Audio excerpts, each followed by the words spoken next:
दोस्तों, मेहनत, लगन और जज्बा ये ऐसी चीजें हैं जो किसी भी इंसान को जमीन की पस्तियों से उठाकर आसमान की बुलंदियों तक ले जाती हैं। हमारे पास बहुत सारी ऐसी मिसालें हैं जिन लोगों ने मेहनत की, वो उन्होंने कामयाबी के जीनों को भी समेटा। अब्राहम लिंकन की बात करें जो बेसिकली एक कॉबलर था, मोची था, लेकिन अमेरिका का वो सदर बना। नरेंद्र मोदी की बात करें, चाय बेचता था लेकिन इंडिया का प्राइम मिनिस्टर है। इसी तरीके से अगर आप क्रिकेट हिस्ट्री को उठाकर देखें, आपको बहुत सारे ऐसे प्लेयर्स मिलेंगे जिन्होंने अपनी मेहनत और लगन के साथ अपनी किस्मत को बदल डाला। बेसिकली एक गरीब फैमिली से होने के बावजूद उन्होंने इतनी मेहनत और इतने जज्बे से अपने इस प्रोफेशन को अपनाया कि वो एक क्रिकेट स्टार और लेजेंड के तौर पर दुनिया के सामने आए। शुएब अख्तर की बात करें तो वो अक्सर अपने इंटरव्यू के अंदर ये बात बताते हैं कि जब वो ट्रायल देने के लिए गए थे तो रात को रेलवे स्टेशन पर क्याम करना पड़ा। उनके पास कहीं सोने का अरेंजमेंट नहीं था, रात गुजारने का कहीं पर बंदोबस्त नहीं था, लिहाजा मजबूरन उन्हें रेलवे स्टेशन पर रात गुजारना पड़ी, स्टे करना पड़ा। इसी तरह से हम बात करेंगे खास तौर पर आज की इस वीडियो में मोहम्मद रिजवान के हवाले से। मोहम्मद रिजवान से जब ये सवाल किया गया कि आप अपनी अर्ली चाइल्डहुड की बातें बताएं क्रिकेट के हवाले से, कि आप क्रिकेट में किस तरह से आए या फिर अब तक का जो सफर है वो आपका कैसा रहा, अपने बचपन से मुतल्लिक कुछ यादें शेयर करें। तो मोहम्मद रिजवान का ये कहना था कि उनकी पूरी फैमिली में किसी को भी क्रिकेट के बारे में कोई नो हाउ नहीं थी, ना कोई लगन और रगबत थी। सिर्फ दादा अबू थोड़ा बहुत क्रिकेट के बारे में जानते थे। मोहम्मद रिजवान का ये कहना था कि दादा अबू का टीवी जो था वो मैंने अपने एकेडमी के कोच को बेचकर वहां से पहला बैट और अपने ग्लव्स खरीदे थे। यानी आप अंदाजा लगा लें, एक मीडियोकर फैमिली से ताल्लुक रखने वाला मोहम्मद रिजवान जो पहली दफा अपनी बैटिंग का सामान खरीदने जा रहा था, तो इसको अपने दादा अबू का टीवी बेचकर बैट और ग्लव्स खरीदना पड़े।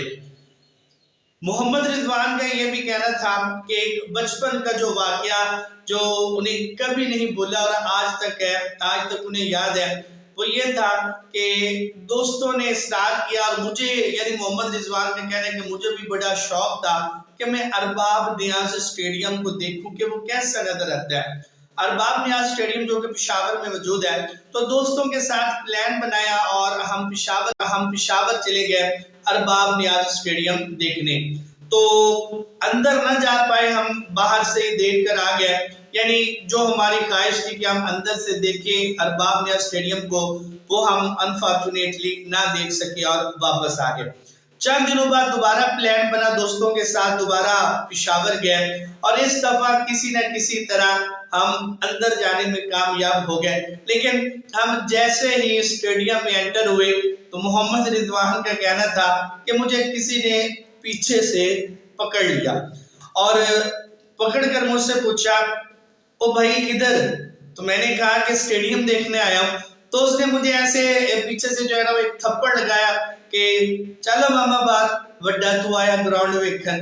तो मोहम्मद रिजवान कहते हैं कि वो थप्पड़ में हद तक नहीं भूला। वो मुझे याद है कि एक वक्त था कि जब हम ग्राउंड पे स्टेडियम में एंटर हुए तो थप्पड़ मारकर ग्राउंड से बाहर निकाल दिया गया, और आज वो वक्त है कि हमारे इंतजार में सारा स्टाफ भी होता है और हम बड़े प्रोटोकॉल के साथ स्टेडियम में आते और जाते हैं। तो बिलाशुबा ये लगन और मेहनत का नतीजा। इखलाकियात के हवाले से बात करें तो मोहम्मद रिजवान के इखलाकियात की वजह से पूरी टीम जो है ये आपस में यूनाइटेड है। और जब भी उनसे सवाल किया गया कि आप क्रिकेट स्टार बनने के बाद भी बिल्कुल नहीं बदले, वैसे ही हैं जैसे आप क्रिकेट स्टार बनने से पहले थे, तो मोहम्मद रिजवान का कहना था कि मैं जिंदगी को जो है वो बड़ा एंजॉय करता हूँ, हर वक्त खुश और मुस्कुराता रहता हूँ, और जो मेरे दोस्त हैं, मेरे बचपन के जो दोस्त हैं, मेरे क्रिकेट स्टार बनने या ना बनने से मुझे इसके ऊपर कोई जो है ना फर्क नहीं पड़ता। जब भी मैं घर जाता हूँ तो अपने तमाम दोस्तों को पहले की तरह अवेलेबल होता हूँ और वाकई यही जिंदगी है कि आप हंसी खुशी जितनी भी आपकी जिंदगी है उसको आप गुजार दें। और ये नहीं है कि आपको कोई ओहदा मिल गया और मकाम मिल गया तो लोग आपसे मुलाकात के लिए जो है वो तरसते रहे और आप लोगों को अवेलेबल ना हो, आप प्राउडली फील करें। तो ये बातें मोहम्मद रिजवान के अंदर नहीं है। ये अच्छे एट्रीब्यूट्स हैं, उनके अच्छे अखलाकियात है कि वो जब भी घर होते हैं तो तमाम अपने यारों दोस्तों को अवेलेबल होती है। और शायद उनके इन्हीं रवैये की वजह से टीम के अंदर जो यूनिटी आई है, जो इत्तेहाद आया है, लेग पुलिंग खत्म हुई है जो टीम के अंदर थी और ग्रुपिंग भी खत्म हुई है। तो पहला नतीजा उसका सामने आया, पाकिस्तान ने ऑस्ट्रेलिया को ऑस्ट्रेलिया के होम ग्राउंड पर 2-1 से वनडे सीरीज में शिकस्त दी।